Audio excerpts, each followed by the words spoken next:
Chapter 2. When they reached the station, she grabbed her own small suitcase. She hadn't thought the customs men would search it, and they hadn't, and hurried to the cab rank. Quick as she was, those two young men were quicker.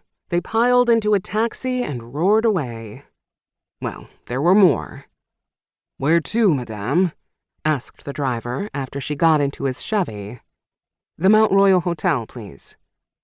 Something in the way the man looked and talked made her add, s'il vous plaît." He opened his eyes a little wider and smiled. "Vous parlez français?" "Je regrette, mais un petit peu." A.E. had taken French in school, then forgotten most of it till she had to dust it off to try to talk with French officials in Africa on her round-the-world flight. She was glad to get in a little practice here. Where she planned to go, she'd need all she had and then some. "C'est meilleur que rien," the cab driver said. A.E. nodded. Even a little was better than nothing. The cabbie put the car in gear and started for the hotel. The Mount Royal wasn't far from the station. One thing stood out, though, even in that short distance. Unlike the United States, Canada was a country at war.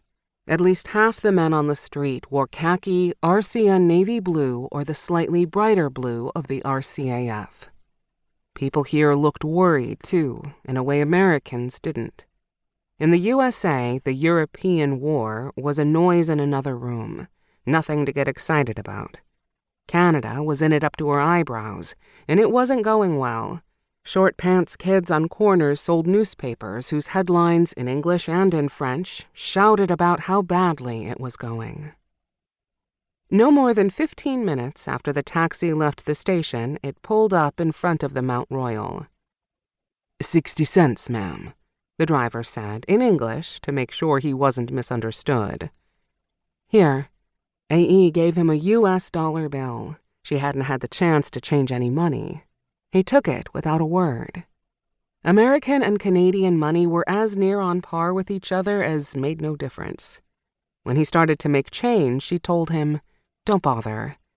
"Merci beaucoup," he exclaimed, pleased back into his first language.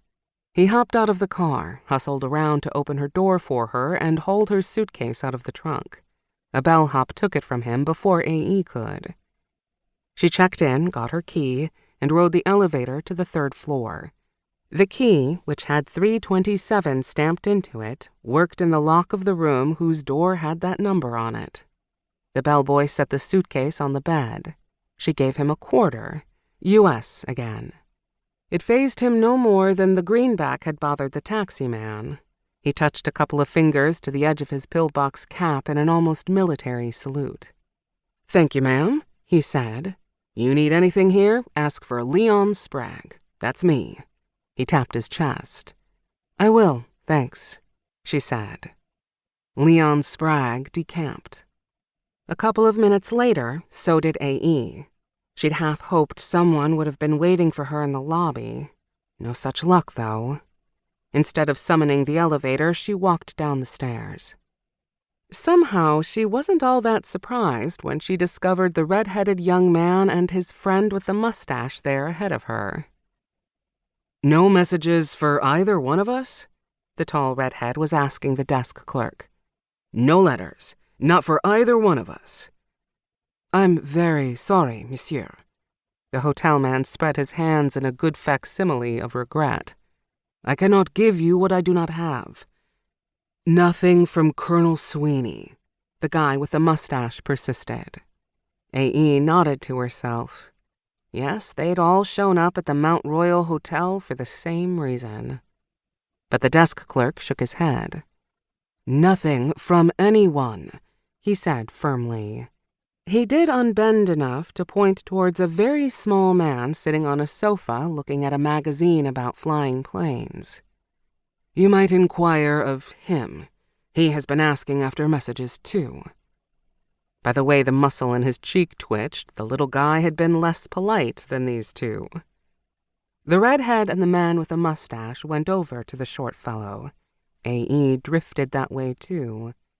When the man on the sofa stood up, she saw he